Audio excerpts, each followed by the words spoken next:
بسم اللہ الرحمن الرحیم نحمدہ و نصلی علی رسولہ الکریم۔ ایک مرتبہ حضرت حسن رضی اللہ عنہ مدینے کے ایک باغ میں گئے۔ دیکھا کہ ایک حبشی غلام ایک روٹی لیے ہوئے ہے، جس کا ایک لقمہ خود کھاتا ہے اور دوسرا اپنے کتے کو دیتا ہے۔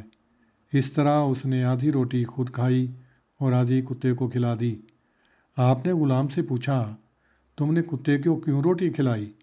اسے دھتکار کیوں نہیں دیا؟ اس نے کہا، مجھے اس سے حجاب معلوم ہوا کہ وہ میرے پاس آئے اور میں اسے دھتکار دوں۔ آپ نے اس غلام سے پوچھا، یہ باغ کس کا ہے؟